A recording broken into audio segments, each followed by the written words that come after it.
Hello everyone. आज हम पढ़ने वाले हैं क्लास 10 तक का प्रश्नावली 1.2। जैसा कि आप स्क्रीन पर देख रहे हैं, हमें पहला क्वेश्चन दिया गया है, सिद्ध कीजिए कर्णी 5 एक अपरिमेय संख्या है। इसे हमें सिद्ध करना है, तो हम पहले मान लेते हैं कर्णी 5 एक परिमेय संख्या है। हमें अपरिमेय दिया है, बट हमने इसका उल्टा माना है। हम स्टार्टिंग कहाँ से कर रहे हैं? कर्णी 5 एक परिमेय संख्या है। अब जैसा कि आप जानते हैं, कोई भी परिमेय संख्या p/q के रूप में होती है, तो इसको भी हम मान लेते हैं कि माना कर्णी 5 बराबर a/b। ये हमने मान लिया है। यहाँ पे जो आपके पास a और b है वो दोनों पूर्णांक है, और ऐसे पूर्णांक है जिनका उभयनिष्ठ गुणनखंड केवल 1 है। तो यहाँ पे हम लिख देते हैं उभयनिष्ठ गुणनखंड केवल क्या है? 1 है। इसके अलावा कोई भी नंबर, इनका कोई भी संख्या उभयनिष्ठ नहीं है। तो अब यहाँ पे हम दोनों ओर कर लेते हैं वर्ग। तो यदि हम कर्णी 5 का वर्ग करते हैं तो यहाँ पे हमें मिलता है 5। आप a का वर्ग करेंगे, यहाँ पे हो जाएगा a वर्ग बटे b वर्ग। यहाँ पे जो b वर्ग होगा इसको आप ले जाएंगे गुणा में, तो यहाँ पे हो जाएगा ये 5b वर्ग बराबर a वर्ग। यहाँ पे हम देखेंगे तो जहाँ पे आप 5 को ले जाएंगे a वर्ग के भाग में, तो यहाँ पे हो जाएगा a वर्ग बटे 5। जैसा कि आप स्क्रीन पर देख रहे हैं कि a वर्ग जो है वो किससे विभाजित हो रहा है? 5 से विभाजित होता है। तो इसका मतलब ये हुआ कि यदि कोई संख्या a वर्ग 5 से विभाजित हो रही है, तो उसका जो वर्गमूल होगा, मतलब a वर्ग का वर्गमूल a होगा, वो भी किससे विभाजित होगा? 5 से विभाजित होगा। ये कैसे होता है तो मैं आपको एक एग्जांपल देके बताता हूँ। जैसे हम मान लेते हैं कि a वर्ग का मान हमने रखा 4, यहाँ हम a वर्ग का मान ले लेते हैं 16।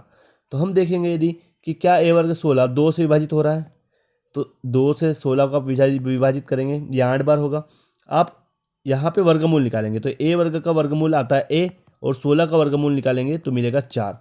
तो हमने देखा था 16 किससे विभाजित हो रहा है? 2 से। तो क्या इसका वर्गमूल भी विभाजित होगा? तो यहाँ पे 4 भी किससे विभाजित होगा? 2 से। तो इसका मतलब कि यदि कोई संख्या का वर्ग किसी संख्या से विभाजित होता है तो वह संख्या भी उसी संख्या से विभाजित होगी। तो इसीलिए हमने लिखा है यहाँ पे कि यदि a वर्ग विभाजित होता है तो यहाँ पे a भी 5 से विभाजित होगा। अब हम एक और कोई पूर्णांक मान लेते हैं या कोई कांस्टेंट मान लेते हैं। हमने मान लिया कि माना a बराबर, हमने मान लिया 5c। अब a बराबर 5 से आप दोनों ओर करेंगे वर्ग, तो यहाँ पे हो जाएगा a वर्ग बराबर 25c वर्ग। जैसा कि आपने ऊपर देखा था, a वर्ग का मान हमारे पास पहले से आ चुका था, तो यदि हम यहाँ पे मान रख दें तो a वर्ग का मान यहाँ से हम रख देंगे 5b वर्ग। तो यहाँ पे मैंने a वर्ग का मान रख दिया 5b वर्ग बराबर है यहाँ पे 25c वर्ग। यहाँ पे जो 25 है ये हम ले आएंगे भाग में, तो यहाँ हो जाएगा 5b वर्ग बटे 25 बराबर c वर्ग। 5 से आप 25 को कट कर सकते हैं, तो ये 5 बार कट होगा, तो यहाँ पे हो जाएगा b वर्ग बटे 5। तो जैसा कि हम देख रहे हैं b वर्ग किससे विभाजित होता है? 5 से विभाजित होता है। तो अभी हमने देखा कि जिसका वर्ग विभाजित होता है तो वो संख्या भी खुद विभाजित होगी। तो हम बोल सकते हैं कि b भी किससे विभाजित होगा? 5 से विभाजित होगा। तो जैसा कि हमने ऊपर देखा, a भी किससे विभाजित होता है?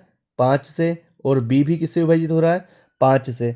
इसका मतलब दोनों में एक के अलावा भी कौन उभयनिष्ठ गुणनखंड हो गया? 5। तो हम यहाँ लिख सकते हैं कि a और b का उभयनिष्ठ गुणनखंड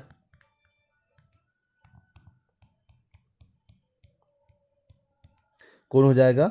5 होगा, क्योंकि a और b दोनों किससे विभाजित हो रही है? 5 से विभाजित हो रही है। तो जैसा कि हमने कल्पना की थी कि a और b में केवल उभयनिष्ठ कौन होगा? 1 होगा, बट हमने देखा कि 1 के अलावा भी कौन उभयनिष्ठ आ रहा है? तो 5 आ रहा है। तो यहाँ पे हमारी जो कल्पना थी उसमें क्या आ गई? त्रुटि हुई। तो अब ये कल्पना में त्रुटि क्यों हुई? तो यहाँ पे पहले तो हम ये लिख देते हैं कि कल्पना में त्रुटि हुई है। तो यहाँ पे लिख देंगे कि यह विरोधाभास, विरोधाभास हम मतलब किसको बोलते हैं? जो हमने काम किया है वो उल्टा हो गया है, मतलब गलत हो गया है। हमारी त्रुटिपूर्ण कल्पना के कारण हुई। हमारी, थोड़ा सा क्लियर लिख देते हैं,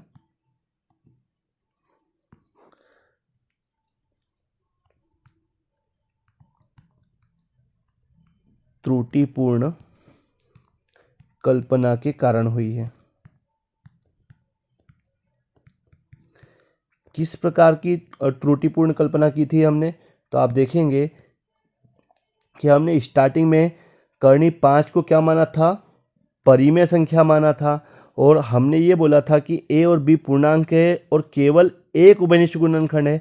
बट जब हमने भाग देने पर देखा तो यहाँ पे ए के से भी 5 में भाग जा रहा है, ए में भी 5 का भाग जा रहा है और बी में भी 5 का भाग जा रहा है, मतलब 5 ए और बी का उभयनिष्ठ गुणनखंड हो गया था। और यह विरोधाभास इसीलिए हुआ क्योंकि हमने जो कल्पना की थी वो क्या थी? त्रुटिपूर्ण थी। इसलिए हम ये बोल सकते हैं कि हमारी कल्पना गलत हो गई। इसलिए कर्णी 5 परिमेय न होते हुए कौन सी संख्या है? एक अपरिमेय संख्या है। तो हमने इसको दूसरी तरीके से सिद्ध कर दिया। पहले हमने परिमेय माना था और परिमेय मानने से हमारे पास त्रुटि आई, और इस कारण से हम लास्ट में ये लिख देंगे कि कर्णी 5 एक अपरिमेय संख्या है। तो ये था हमारा प्रश्नावली 1.2 का प्रश्न नंबर 1। आई होप आपको समझ में आया होगा।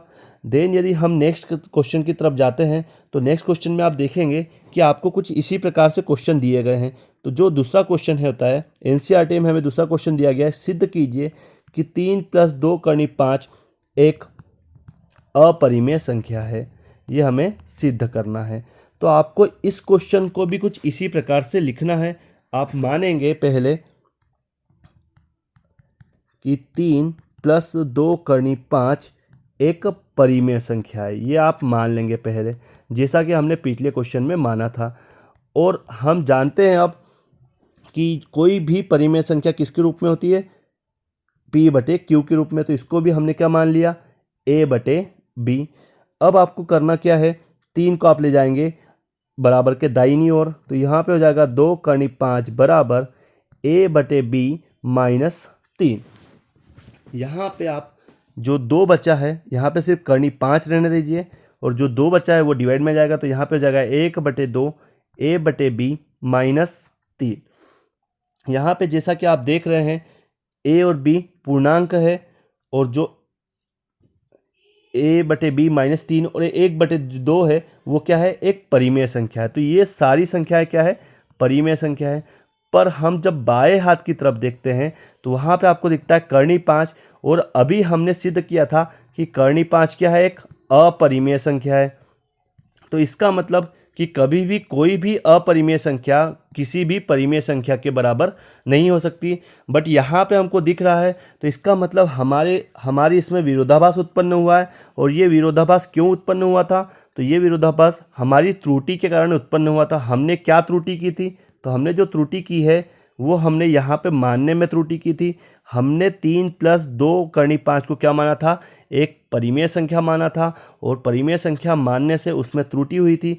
इस कारण से हम ये बोल देंगे कि जो 3 + 2 कर्णी 5 है वह क्या है? एक अपरिमेय संख्या है।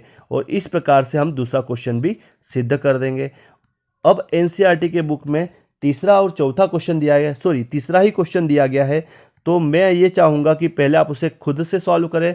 यदि आपको कुछ उसमें डाउट आता है तो आप कमेंट बॉक्स में लिखें, देन उसका नेक्स्ट वीडियो में सॉल्यूशन मिल जाएगा। तब तक के लिए जुड़े रहिए हमारे चैनल के साथ। Thank you so much.